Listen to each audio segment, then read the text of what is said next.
Boa noite, irmãos.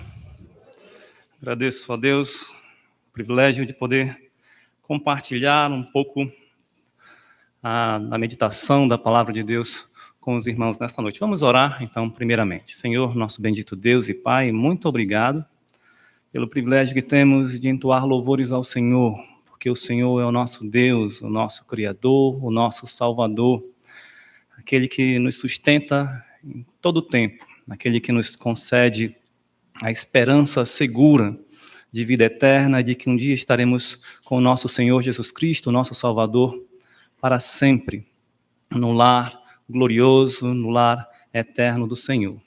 Que enquanto estivermos aqui, possamos viver para a Tua honra e glória, e que este tempo seja um tempo de edificação, um tempo em que Teu nome seja engrandecido. Pedimos em nome de Jesus.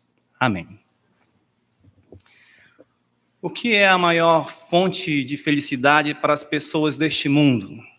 Será as riquezas, a fama, poder, talvez a realização profissional, prazeres carnais? Ou vamos pensar num grupo de elementos, pelo menos, mais virtuosos, como talvez a paz, saúde, a família, os amigos? Por mais virtuosa que seja, será que alguma coisa deste mundo pode se tornar a nossa maior fonte de felicidade? Uma felicidade não passageira, mas plena, completa. Hoje é o dia em que se comemora a ressurreição de Jesus Cristo. Para os crentes, a ressurreição é uma verdade maravilhosa, mas para os incrédulos ateístas é uma mentira alienante. Será que a crença de que Deus não existe e depois desta vida, ou seja, depois da nossa morte, não vai haver mais nada, será que isso traz alguma felicidade real e duradoura? Se sim, então os ateus são as pessoas mais felizes deste mundo. Contudo, lembremos o que diz o apóstolo Paulo aos Coríntios, quando argumentou acerca da ressurreição, na sua primeira carta, capítulo 15, temos versículos 17 a 19, que diz: se Cristo não ressuscitou, é vã a vossa fé.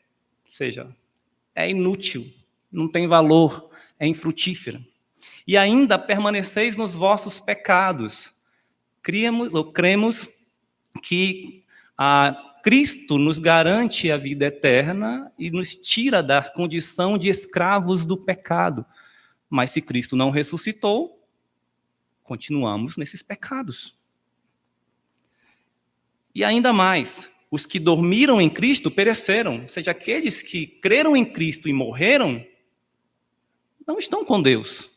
Não estão desfrutando da vida eterna, mas simplesmente pereceram, ou foram totalmente aniquilados a sua existência mesmo espiritual, ou estão pagando no inferno porque não houve salvação. Bem, no versículo 19 diz: se a nossa esperança em Cristo se limita apenas a esta vida, somos os mais infelizes de todos os homens. Poderíamos falar ainda muitas coisas a respeito desse trecho bíblico, mas eu quero destacar agora só mais uma. Se não há ressurreição, estamos limitados apenas a esta vida. E, segundo Paulo, é uma condição infeliz. Ou, em outras palavras, poderia ser traduzido como miserável, digno de lástima. Ou seja, sem nenhum valor, sem satisfação, sem contentamento, sem uma verdade concreta. Logo, aqueles que não creem na ressurreição vivem nessa condição. Mas é claro que eles tentam se distrair com felicidades ilusórias deste mundo. Pois imaginam, não estamos presos a um Deus, não teremos que prestar contas, não somos alienados como aqueles crentes. Pensam que estão livres, mas na verdade continuam presos nos seus pensamentos pecaminosos. E quanto aos que creem na ressurreição? No versículo 20 de 1 Coríntios 15, Paulo afirma: mas de fato Cristo ressuscitou dentre os mortos, sendo ele as primícias dos que dormem. As primícias, lembrando dos primeiros frutos de uma colheita, indicando então que virá mais. Ele é o primeiro, nós ressuscitaremos. É isso que indica esse versículo. Assim, a conclusão verdadeira e contrária do versículo anterior, versículo 19, é: se a nossa esperança em Cristo não se limita apenas a esta vida, pois cremos na vida eterna, somos os mais felizes de todos os homens. Eu quero destacar essa verdade. Em Cristo ressurreto, nós temos plena felicidade. Ou seja, Cristo ressurreto é a nossa maior fonte de felicidade, ou a nossa única fonte de felicidade verdadeira e plena. Por quê? Eu gostaria de ver 3 razões, especialmente através do texto de Mateus 28, que é o texto que conta o relato da ressurreição de Cristo, né? Vamos ler, então, Mateus 28, os primeiros 10 versículos, primeiramente. Evangelho de Mateus, capítulo 28, versos de 1 a 10.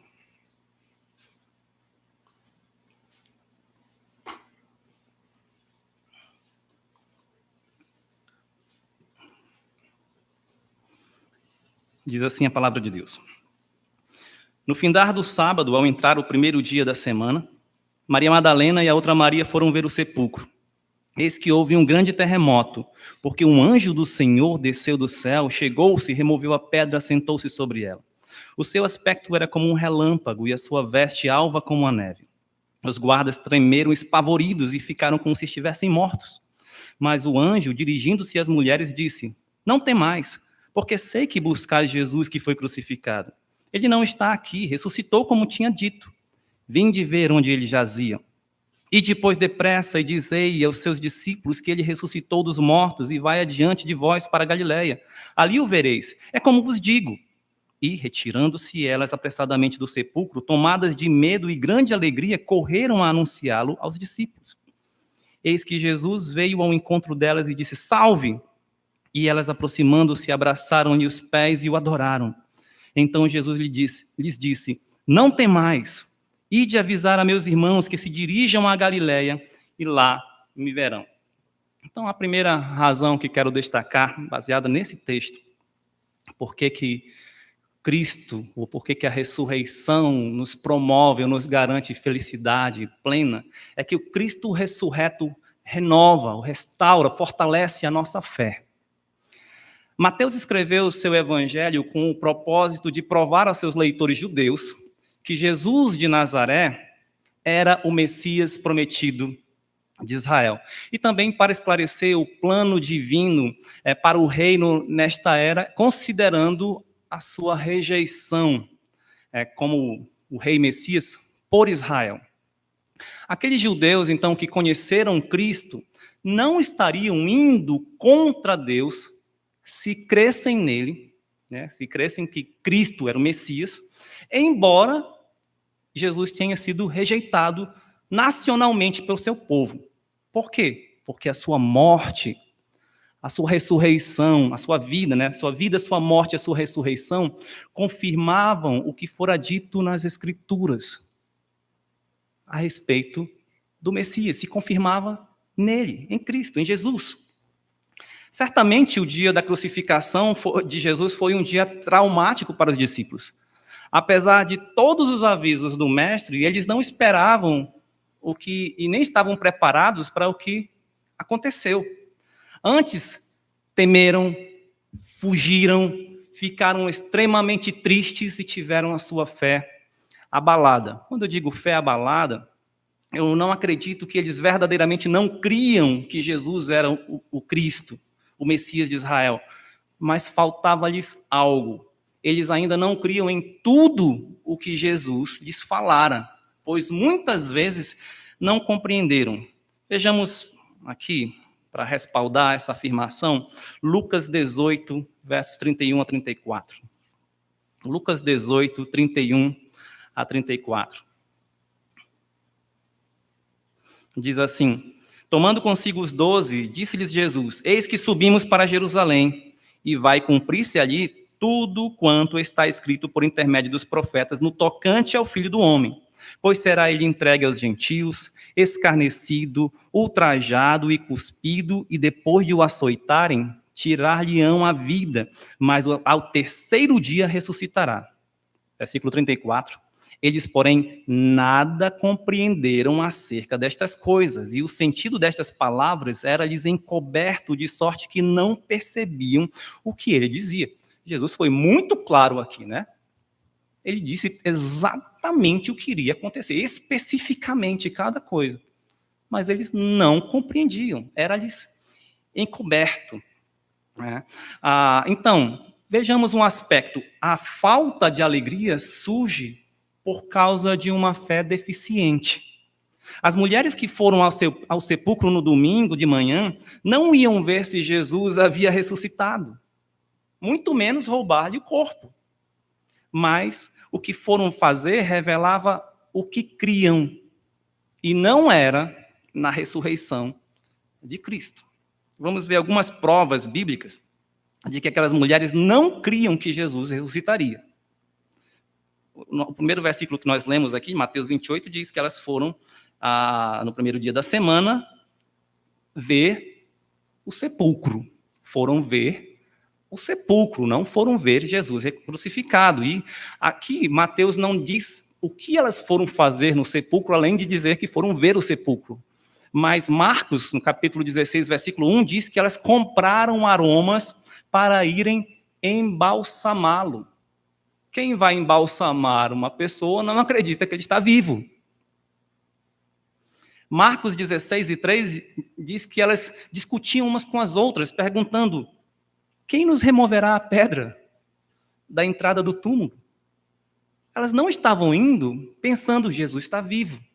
Ou será que elas foram vão abrir a pedra do túmulo para Jesus sair? Não, elas foram embalsamá-lo, nós já vimos. Lucas 24, 3 a 5 diz: e encontraram a pedra removida do sepulcro, mas ao entrarem não acharam o corpo do Senhor Jesus. Aconteceu que, perplexa a esse respeito, apareceram-lhe 2 varões com vestes resplandecentes. Perplexas por quê? Porque o corpo não estava lá, mas elas não imaginaram. Ele ressuscitou como tinha dito. Então, o que os anjos falaram? Estando elas possuídas de temor, baixando os olhos para o chão, eles lhes falaram: por que buscais entre os mortos o que vive? Os anjos disseram: vocês vieram aqui buscar um morto, mas ele está vivo. O Evangelho de João, capítulo 20, e versículo 2, diz: então correu e foi ter com... Isso falando de Maria da Madalena, né? Então correu e foi ter com Simão Pedro e com outro discípulo a quem Jesus amava, e disse-lhes: tiraram do sepulcro o Senhor e não sabemos onde o puseram. Foram ao sepulcro, viram que não estava lá, correram aos discípulos e disseram: e agora? Jesus sumiu. Nós não sabemos onde colocaram o corpo morto. No versículo 15, ainda de João 20, olha, Jesus apareceu a Maria Madalena. Perguntou de Jesus: mulher, por que choras? A quem procuras? Ela, supondo ser ele o jardineiro, respondeu: Senhor, se tu o tiraste, dize-me onde o puseste e eu o levarei. Ela ainda estava pensando que alguém tinha tirado o corpo do sepulcro. Ela não cria que Jesus, até aquele momento, que Jesus tinha ressuscitado. Voltando ao nosso texto principal, os versículos 2 a 4, nos versículos 2 a 4 há um relato sobre como a pedra do sepulcro foi rolada ou removida, né, ali do túmulo. Eis que houve um grande terremoto, porque um anjo do Senhor desceu do céu, chegou-se, removeu a pedra e assentou-se sobre ela. Parece que o anjo é que provocou esse terremoto para que a pedra rolasse, para que a pedra saísse ali da entrada do túmulo. Versículo 3, o seu aspecto era como um relâmpago e a sua veste alva como a neve.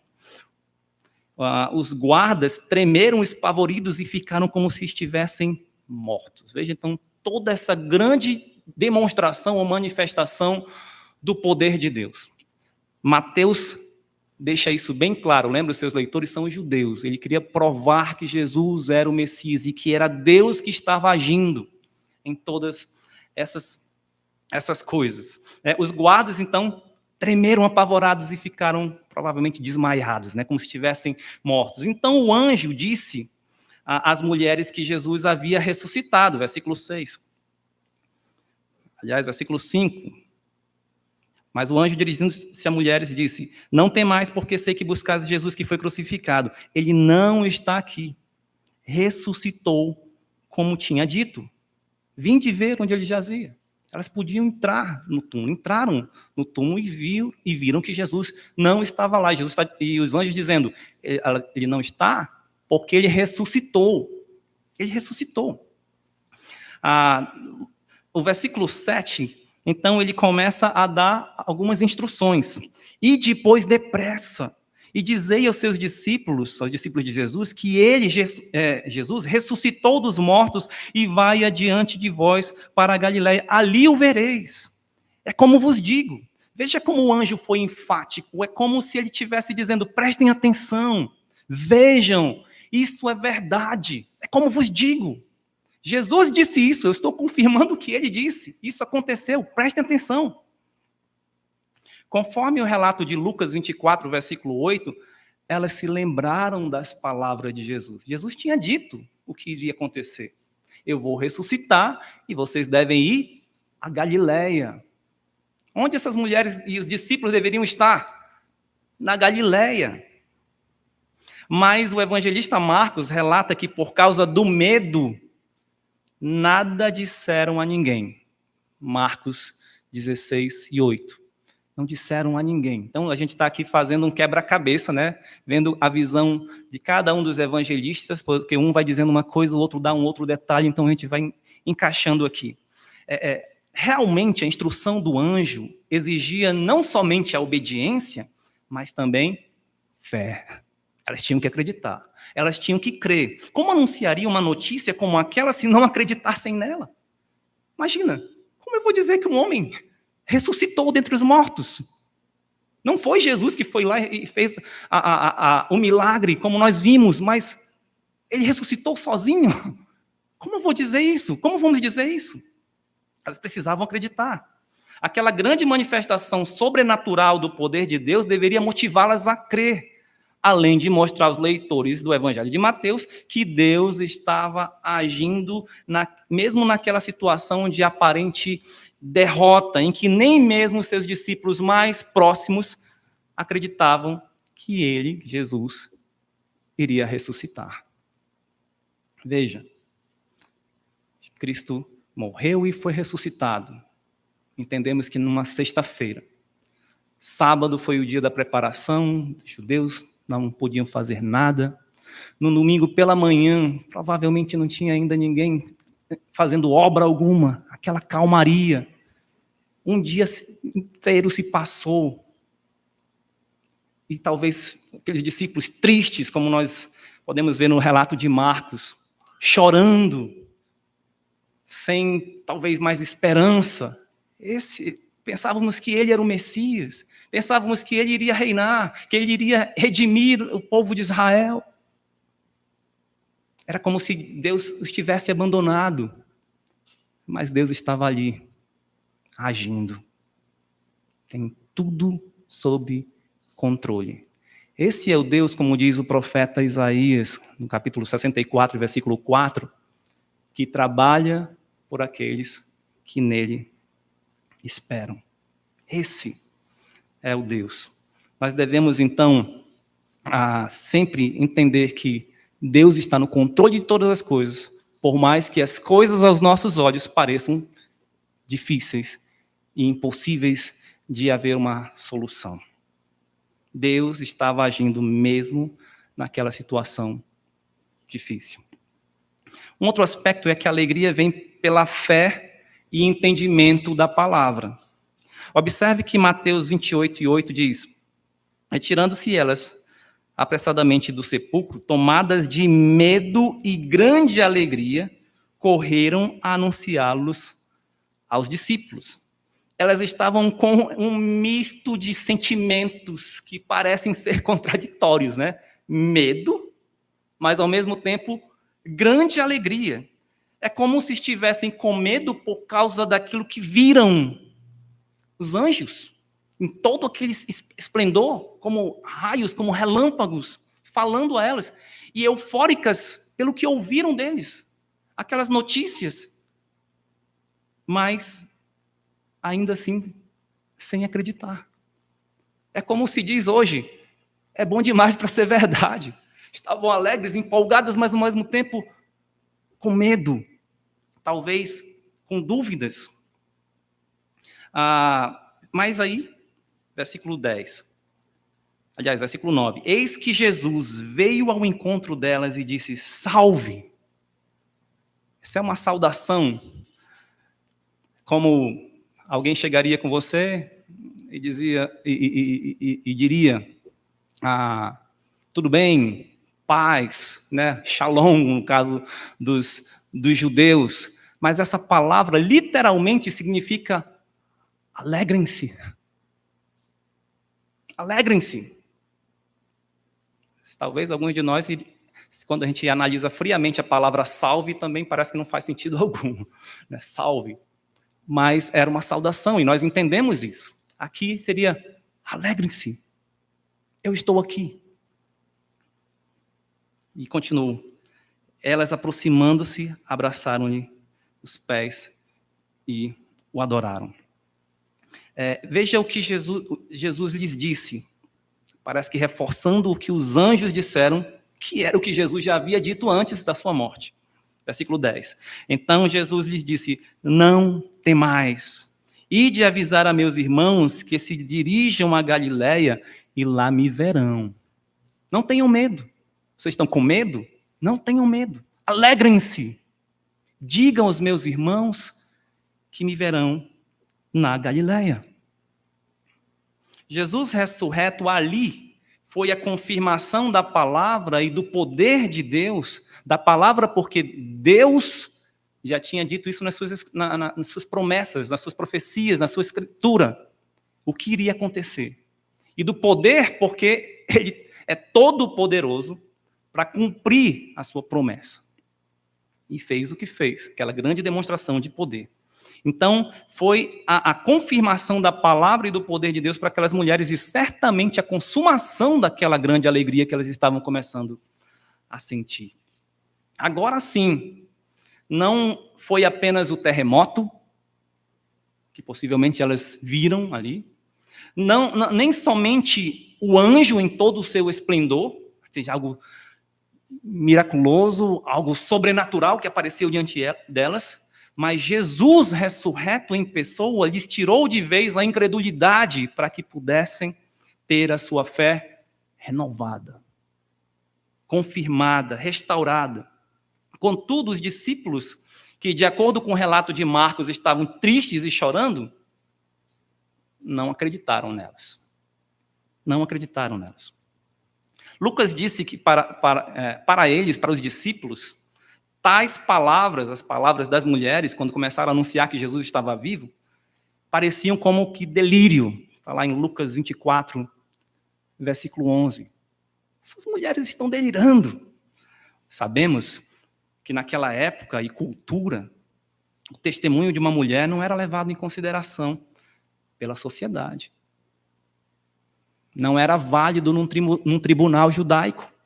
Portanto, se o relato da ressurreição de Jesus fosse inventado pelos cristãos, eles não diriam que o Cristo ressuscitado apareceu primeiro para as mulheres e que elas deveriam anunciar aos demais discípulos.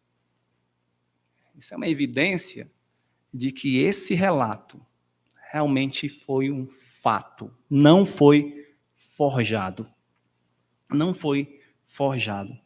Assim como Maria Madalena, ao ver Jesus pela primeira vez ressurreto, não o reconheceu, não reconheceu imediatamente, né? Reconheceu depois. 2 discípulos que estavam andando no caminho de Emaús também não reconheceram Jesus, embora tenham conversado com ele, e por um bom tempo. Ao saber que aqueles discípulos estavam tristes, Jesus lhe disse, Lucas 24, de 25 a 27, ó nécios e tardos de coração para crer tudo o que os profetas disseram, porventura não convinha que o Cristo padecesse e entrasse na sua glória? E começando por Moisés, discorrendo por todos os profetas, expunha-lhes o que a seu respeito constava em todas as Escrituras. Assim como o anjo usou a palavra de Cristo para lembrar aquelas mulheres e fortalecer-lhes a fé, Jesus também está usando aqui a palavra de Deus. Até quando Jesus apareceu aos demais discípulos na Galileia, eles pensaram que estavam vendo um espírito, um fantasma.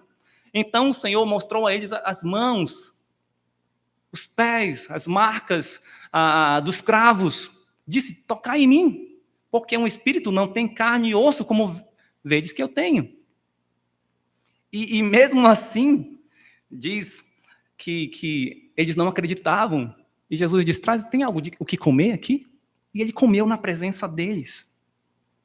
E aí, diz Lucas, o entendimento deles foi aberto para compreenderem o quê? As Escrituras. Lucas capítulo 24 e versículo 45. Jesus Cristo, os anjos estão sempre usando a palavra de Deus, as Escrituras.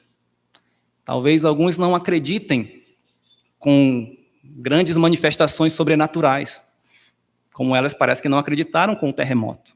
Parece que as mulheres ainda não haviam acreditado com a visão dos anjos e o anúncio deles. E esses discípulos, mesmo vendo Jesus, ainda não estavam acreditando. Até que Jesus abriu-lhes o entendimento para compreenderem as Escrituras. O resultado foi uma grande alegria e a fé fortalecida. Jesus ressurreto renovou-lhes a fé. Naquela época, os crentes não tinham o Espírito Santo habitando neles, como nós temos. Naquela época, eles não tinham a Bíblia completa, Antigo e Novo Testamento, como nós temos. Mas Jesus usou o que estava escrito, o que já estava escrito, para abrir o entendimento de seus discípulos, bem como a sua própria ressurreição. O problema, a meu ver, era o que eles pensavam, que mesmo sem querer, era contrário ao plano e às palavras de Deus. Eles não conseguiam imaginar Jesus Cristo como servo sofredor. Irmãos, os judeus até hoje, muitos deles, não consideram Isaías 53. Não leem. É proibido para alguns. Que fala do servo sofredor. Eles não imaginavam o servo sofredor. Os líderes religiosos, e muitos ali, rejeitaram Jesus porque não encaravam que aquele que nasceu pobre, numa humilde, ali deitado numa humilde manjedoura, filho de um carpinteiro, da Galileia, era o Messias. Eles não conseguiam imaginar o Filho de Deus crucificado por causa dos pecados. Então, se eles não conseguiam crer nisso, eles não esperavam que haveria uma ressurreição, porque eles não acreditavam que Jesus iria morrer, embora Jesus tenha dito tantas vezes o que aconteceria a ele. Não consideravam que tudo isso era necessário para se consumar a nossa redenção. O que eles queriam? Parece que apenas um rei que viesse libertá-los do domínio romano e lhes dar uma vida boa, tranquila, de paz e prosperidade. Paulo disse aos romanos que Jesus foi entregue por causa das nossas transgressões e ressuscitou por causa da nossa justificação. E que justificados, pois, mediante a fé, temos paz com Deus, por meio de nosso Senhor Jesus Cristo. Romanos 4, 25 e 5 e 1.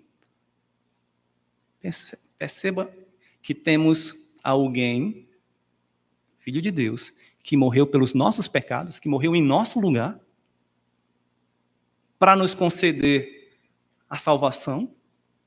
Ele nos justificou, ele nos declarou justos, não por nossa justiça que não temos, mas por causa da justiça dele. E ele, então, nos leva a ter paz com o Deus Santo. Nós, miseráveis, pecadores, que não podemos fazer nada como nós cantamos, que venha agradar a Deus. Nós não merecemos.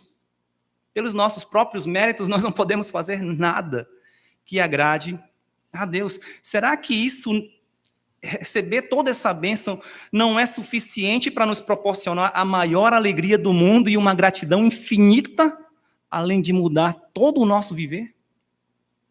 Você já parou para pensar como aqueles discípulos mudaram após a ressurreição de Cristo?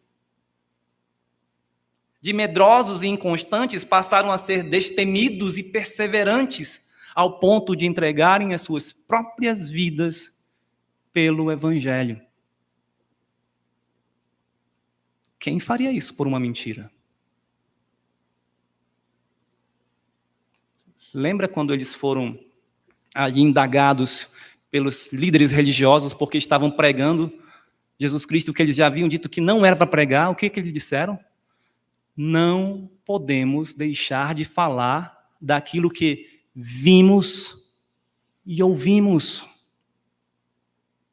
Não podemos deixar de falar aquilo que nós testemunhamos com os nossos próprios olhos. Jesus ressuscitou. Essa é a verdade. Eu não posso deixar de falar a verdade. Contudo, somos pecadores. Mesmo possuindo a Bíblia completa, tendo o Espírito Santo habitando em nós hoje, muitas vezes ainda duvidamos das palavras de Deus por causa de nossos pensamentos equivocados e pecaminosos. Eu não vou disciplinar o meu filho como a Bíblia diz, porque isso não funciona. Eu não vou amar a minha esposa como a Bíblia diz, porque isso não funciona. Eu não vou me submeter ao meu marido como a Bíblia diz, por quê? Porque isso não funciona, o mundo diz outras coisas. O que adianta orar por esse motivo se Deus não vai me atender? Por que eu tenho que ficar lendo a Bíblia todos os dias? Eu já sou salvo. Por que eu tenho que ir para a igreja, como a Bíblia nos recomenda? Por que eu tenho que fazer isso ou aquilo outro? Por que eu tenho que pedir perdão a um irmão por uma ofensa que eu tenha feito? Por que eu tenho que ir lá falar com ele para tentar resolver se eu sei que não vai dar certo? Ele não ouve. Por que eu vou evangelizar fulano de tal, que eu sei que essa pessoa não vai ouvir o evangelho nunca? Não quer saber. Então nós colocamos pensamentos na nossa cabeça.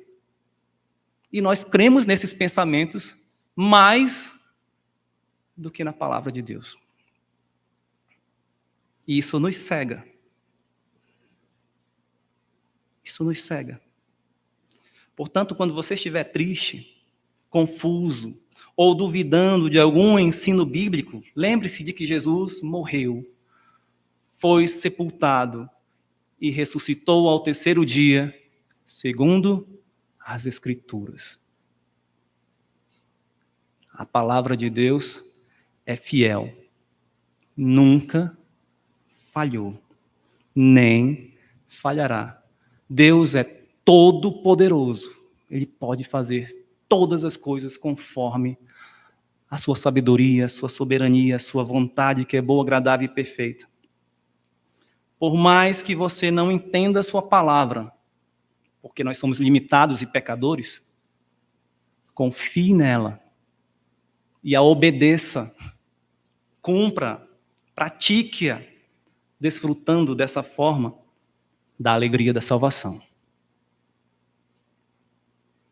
Um outro aspecto é que a incredulidade da palavra perverte o coração. É interessante que até os principais sacerdotes e fariseus que entregaram Jesus a Pilatos para que fosse morto sabiam que ele havia dito que ressuscitaria ao terceiro dia. Porém, por não crerem, eles buscaram se precaver de algo que poderia acontecer. Veja Mateus 27, versículos 62 a 66.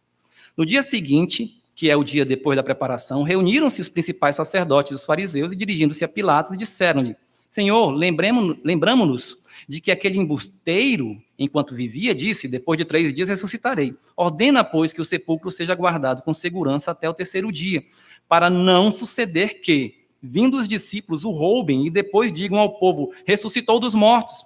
E será o último embuste pior que o primeiro. Disse-lhes Pilatos: aí tendes uma escolta, e de guardai o sepulcro como bem vos parecer. Indo eles, montaram guarda ao sepulcro, selando a pedra e deixando ali a escolta. Quando os guardas viram tudo o que aconteceu, o terremoto e aqueles anjos, eles foram correndo à cidade e contaram a quem? A Pilatos? Seu superior? Não, né? O centurião, alguém superior dos romanos? Não, eles foram aos principais sacerdotes. Contaram o que sucedera. Aqueles religiosos os subornaram para que mentissem, dizendo que os discípulos de Jesus haviam roubado o corpo enquanto eles dormiam. Eles estavam desmaiados, de medo. Agora, preste atenção. Isso é o que diz aqui, os versículos 11 a 15. Indo elas, eis que os da guarda foram à cidade, contaram aos principais sacerdotes tudo o que sucedera. Reunindo-se eles em conselho com os anciãos, deram grande soma de dinheiro aos soldados, recomendando-lhes que dissessem: vieram de noite os discípulos dele e o roubaram enquanto dormíamos. Caso isto chegue ao conhecimento do governador, nós o persuadiremos e vos poremos em segurança. Eles, recebendo o dinheiro, fizeram como estavam instruídos. Esta versão divulgou-se entre os judeus até o dia de hoje. Vejam, aqueles guardas sabiam a verdade. Não sei se viram Jesus ressurreto, mas eles sabiam que não tinham sido os discípulos que tinham roubado. Você percebe aqui a estratégia de um coração maligno, incrédulo e, por isso, perverso e pervertido. E que não faria sentido algum. Você já parou para pensar por que os discípulos de Jesus roubariam o seu corpo?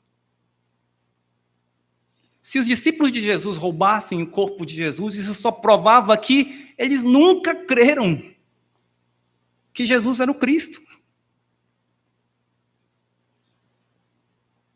Então não fazia sentido. E por que esses que roubaram, como supostamente roubaram, por que eles morreriam por essa mentira? Não faz sentido. Mas isso é fruto de um coração incrédulo e perverso que acredita nas suas próprias mentiras. Você percebe como o coração humano é mau, então. Apesar de todas as provas a favor da palavra de Deus, os homens decidem não acreditar nela e preferem crer em sua própria mentira e inverter valores. Isso sim é infelicidade. Isso sim é digno de lástima. Isso sim é uma condição miserável. Acreditar na própria mentira. Os religiosos que deveriam ser tementes a Deus mentiram e subornaram. Os soldados que deveriam ser homens de justiça deixaram-se subornar para mentirem. Eles sabiam do terremoto, da aparição do anjo. Poderiam ter dito como aquele centurião no dia da crucificação de Jesus: verdadeiramente, este era o Filho de Deus. conforme Mateus 27, 54. Não se defende a verdade com mentiras e subornos. Então, os principais sacerdotes dos judeus e os guardas romanos não estavam, na verdade, defendendo a verdade. Antes defendiam a si mesmos, as suas posições. Lembra que esses judeus sabiam que Lázaro fora ressuscitado. Os que viram, foram contar aos principais sacerdotes. Eles viram. E o que eles disseram? Temos que matar Lázaro. Olha como cada vez as pessoas estão crendo mais nesse Jesus. Por quê? Porque eles amaram mais a glória dos homens do que a glória de Deus. Eles estavam defendendo as suas vidas, a sua posição de destaque, a sua posição de poder, de política e tudo mais. Os guardas, provavelmente, a sua vida. Por isso, preferiram viver na mentira. Assim, até a felicidade que poderiam expressar por manterem suas posições era ilusória, fruto de um coração pervertido. Por outro lado, os apóstolos preferiram morrer pela verdade. Por quê? Porque a ressurreição de Cristo prova que tudo quanto foi escrito a respeito da salvação eterna dos crentes é real. É real. Lembra o que Paulo disse aos Filipenses quando estava preso, e preso por causa do Evangelho de Cristo? Filipenses 1:21. Porquanto para mim o viver é Cristo e o morrer é lucro. Irmãos, sem a ressurreição de Cristo, não haveria cristianismo, nem esperança, nem sentido algum, propósito para a vida. Portanto, no Cristo ressurreto, nossa alegria é plena e nossa fé é renovada, por causa do grande poder e fidelidade do nosso Deus, que é o que Mateus destaca até aqui. Uma segunda razão que confirma que a ressurreição de Cristo é fonte de nossa alegria plena é que o Cristo ressurreto motiva a nossa adoração. Veja no versículo 9. Eis que Jesus veio ao encontro delas e disse, salve!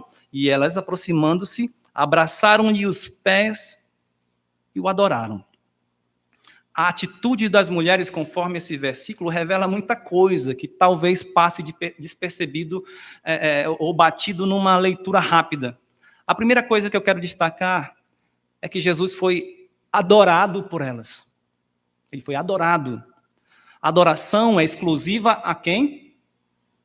A quem Mateus escreveu? Aos judeus. A quem os judeus adorariam? Somente a Deus.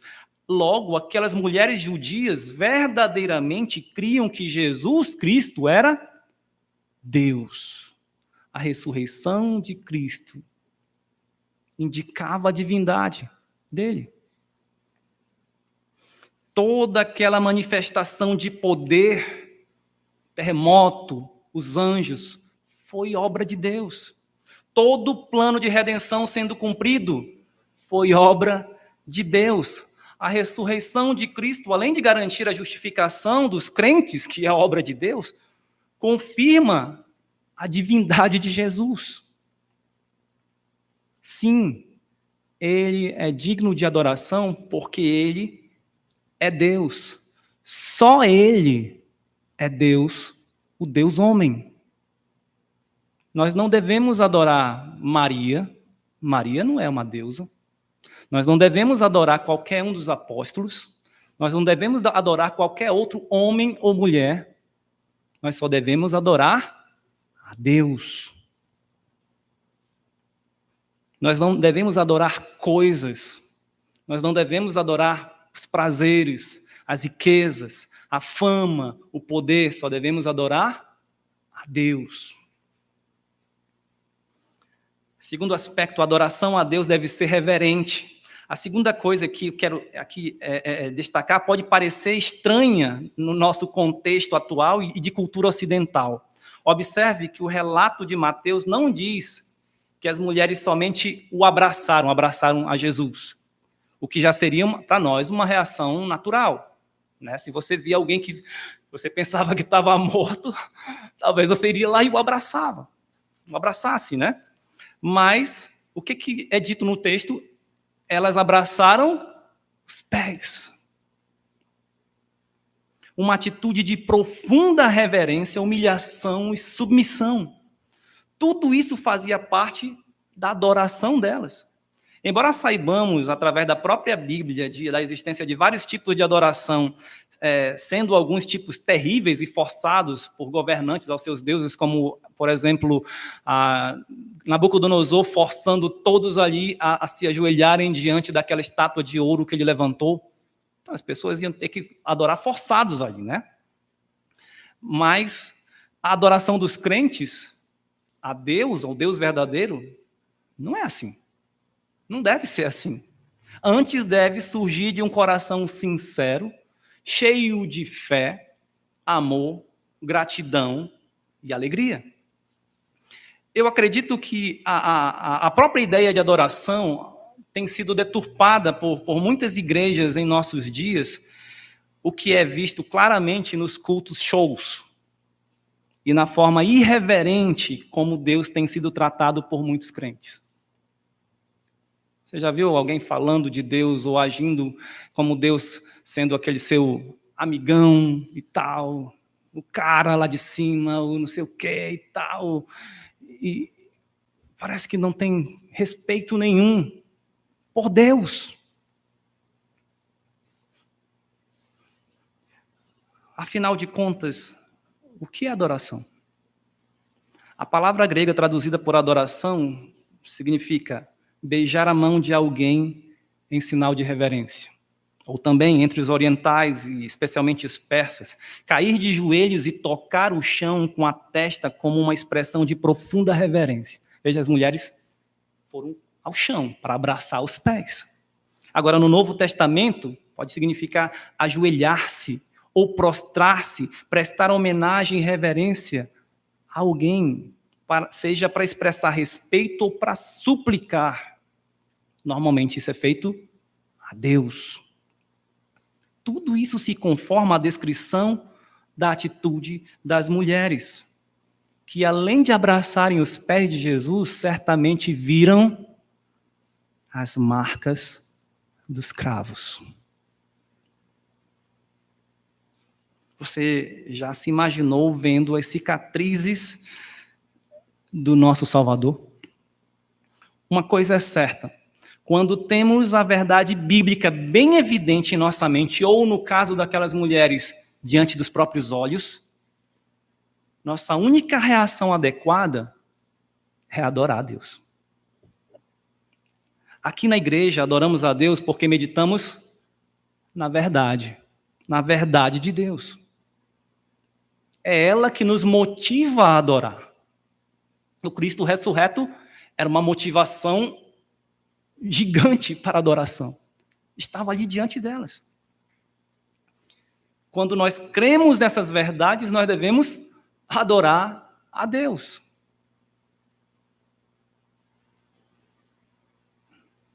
Mas a incredulidade impede a adoração a Deus. Os discípulos também adoraram, veja o versículo 16 e 17. Seguiram os 11 discípulos para a Galileia, para o monte que Jesus lhes designara.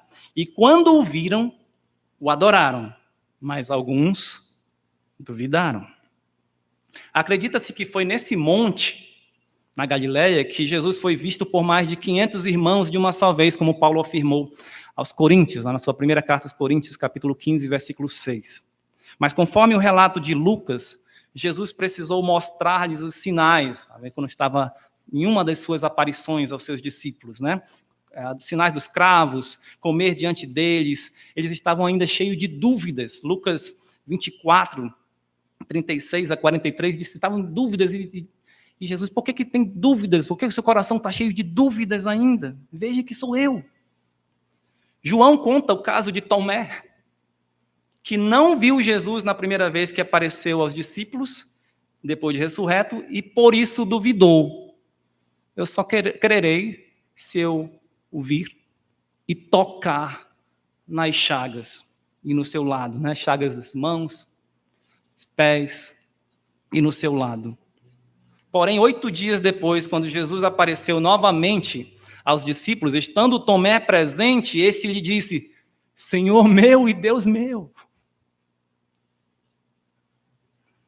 Ele não falou como uma interjeição exclamativa, simplesmente como a gente disse, meu Deus. Ele não quis dizer isso, ele estava afirmando, Jesus é Senhor e Deus, o seu Senhor e o seu Deus. O mestre então lhe falou, por que me viste e creste? Bem-aventurados os que não viram e creram. João 20 e 29. Diz então que Tomé adorou a Deus. Por quê? Porque ele entendeu que Jesus era Deus. A ressurreição confirma a divindade de Cristo, de Jesus Cristo. Tomé adorou somente quando o viu e creu, pois a incredulidade impede a adoração. Os que adoram ao Senhor são os que creem nele. E os que creem, mesmo sem vê-lo, são bem-aventurados. Como disse Jesus, que em outras palavras quer dizer felizes. Portanto, no Cristo ressurreto, nossa alegria é plena e a nossa reação é uma adoração viva e reverente, pois Ele é o nosso Senhor e o nosso Deus. E, por fim, a terceira razão que confirma que a ressurreição de Cristo é a fonte da nossa alegria plena é que em Cristo ressurreto temos uma missão de valor eterno. Versículos 18 a 20. Jesus, aproximando-se, falou-lhes, dizendo, toda autoridade me foi dada no céu e na terra. Ide, portanto, fazei discípulos de todas as nações, batizando-os em nome do Pai, do Filho e do Espírito Santo, ensinando-os a guardar todas as coisas que vos tenho ordenado, e eis que estou convosco todos os dias até a consumação do século. Jesus, antes da sua morte, já pregava o evangelho do reino, e também já havia comissionado seus discípulos para fazerem o mesmo, especialmente aos judeus, conforme Mateus capítulo 10, versículos 5 a 7. Vocês não devem ir aos gentios, mas somente aos perdidos da casa de Israel. Foi o que Jesus lhes disse. Embora alguns gentios tenham sido abençoados pelo Mestre e até crido nele, fica claro nos evangelhos que o foco de seu ministério naquele momento era a casa de Israel, os judeus. Após sua ressurreição, Jesus apresentou aos seus discípulos essa missão, que ficou então conhecida como a Grande Comissão, em que eles deveriam fazer discípulos de todas as nações. Não era mais somente de Israel, mas a começar por Jerusalém, deveria ir a todas as nações. O Messias de Israel, rejeitado pelo seu povo, era ou é o Rei dos Reis, o Senhor dos Senhores, o soberano de toda a terra. A rejeição do Messias por Israel, então, não foi incompatível com o plano divino da redenção. Não foi. Fazia parte do propósito, do plano de Deus. No Evangelho, e a gente poderia ver isso, Mateus 16, 21, Mateus 20, 17 a 19, Mateus 26, 31 a 32, Jesus diz aos seus discípulos várias vezes, aliás, nessas vezes, eu vou morrer, eu serei crucificado, eu vou ressuscitar, eu serei entregue nas mãos dos principais dos sacerdotes e eles me crucificarão. Jesus estava mostrando o plano. Então não foi um erro, não foi uma falha, um plano frustrado de Deus, estava dentro do plano. Mas eles não conseguiam enxergar isso. No Evangelho de Lucas, podemos enxergar um esboço do plano divino de redenção. Lucas, vemos assim, Lucas 24, a partir do versículo 46 até o 48. E lhes disse, assim está escrito que o Cristo havia de padecer e ressuscitar dentre os mortos no terceiro dia, e que em seu nome se pregasse arrependimento para a remissão de pecados a todas as nações, começando de Jerusalém. Vós sois testemunhas destas coisas. Conforme esse esboço, a pregação do evangelho a todas as nações sucede à morte e ressurreição de Cristo. Portanto, sem a morte e sem a ressurreição de Cristo, não haveria boas novas de salvação. Estava tudo dentro do plano. Não haveria, se não houvesse ressurreição, não haveria a garantia da vitória sobre a morte. Não haveria a salvação eterna. Por quê? Porque nós estaríamos limitados apenas a esta vida. Assim seríamos os mais infelizes de todos os homens. Porém, Cristo ressuscitou, recebeu toda a autoridade. Jesus, aproximando-se, falou dizendo: toda a autoridade me foi dada no céu e na terra. Isso não aconteceria com o Messias morto. Então, já que ele está vivo e tem todo o poder, toda a autoridade, e nos concede esse poder através da sua presença, ele diz: eis que estou convosco todos os dias, e não só através da sua presença, mas lembra que ele enviou o outro Consolador, o Espírito Santo, mas recebereis poder ao descer sobre vós o Espírito Santo, e sereis minhas testemunhas, tanto em Jerusalém, como em toda a Judéia e Samaria, até os confins da terra.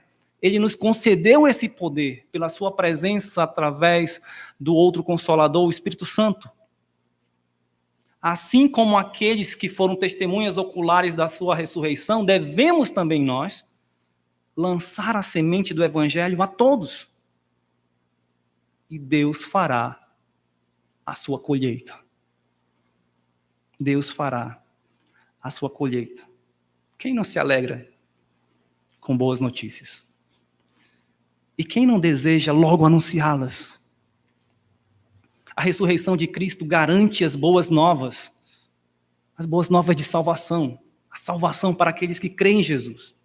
Os trabalhadores deste mundo se alegram quando trabalham naquilo que gostam e quando o seu trabalho é bem-sucedido. Muito mais os crentes se alegram quando pregam o evangelho a alguém, especialmente quando essa pessoa que ouve o evangelho responde com fé. Por mais importante que seja um trabalho humano neste mundo, ele é apenas passageiro. E os resultados são finitos.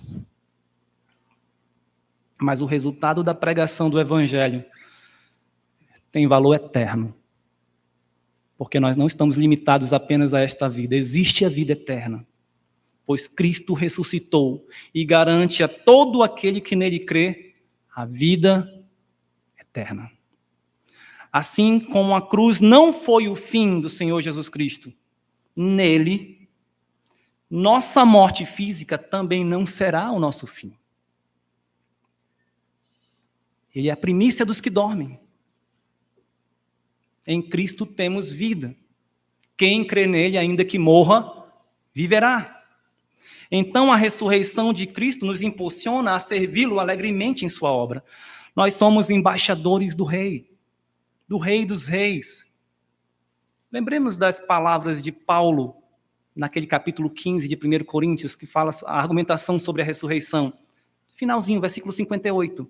Portanto, meus amados irmãos, sede firmes, inabaláveis e sempre abundantes na obra do Senhor, sabendo que no Senhor o vosso trabalho não é vão, não é inútil, não é inválido, não é infrutífero. Agora em quem? Trabalho em quem? No Senhor. Por que esse trabalho não é vão? Porque Jesus Cristo ressuscitou. E Ele nos deu essa obra. Ele nos deu essa missão de valor eterno. Então reflita. O que mais te traz felicidade nesta vida? Cristo ou as coisas deste mundo? Cristo ou os prazeres, diversões? Cristo ou a fama, o poder deste mundo? Cristo ou o seu trabalho?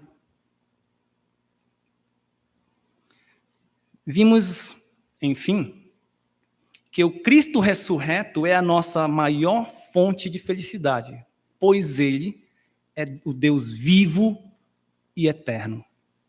Só Ele pode renovar a nossa fé dia após dia. Só Ele é digno da nossa adoração. E só Ele tem toda a autoridade para nos dar uma missão de valor eterno. que o nosso viver expresse neste mundo que só em Cristo somos plenamente felizes. Amém? Vamos orar. Senhor, nosso bendito Deus e Pai, muito obrigado, Senhor, pela Tua palavra, muito obrigado pela salvação que temos em Cristo Jesus, muito obrigado porque a Tua palavra não falha e tudo quanto o Senhor assim disse foi cumprido, tem sido cumprido e muitas coisas ainda, pelo que já foi cumprido, nós temos a fé e a certeza de que se cumprirá. Porque o nosso Salvador morreu em nosso lugar, mas não ficou na morte. Ele ressuscitou e hoje reina à destra do Pai. Ajuda-nos, ó Deus, então, a sermos como seus embaixadores aqui, levando o Evangelho, as boas novas de salvação àqueles que ainda não creem, vivendo este Evangelho com toda a alegria que só o Senhor pode nos dar. Pedimos isso em nome de Jesus. Amém. Ouviremos neste momento o prelúdio instrumental. Você pode ainda meditar, orar silenciosamente. Que Deus nos abençoe e nos dê uma boa semana.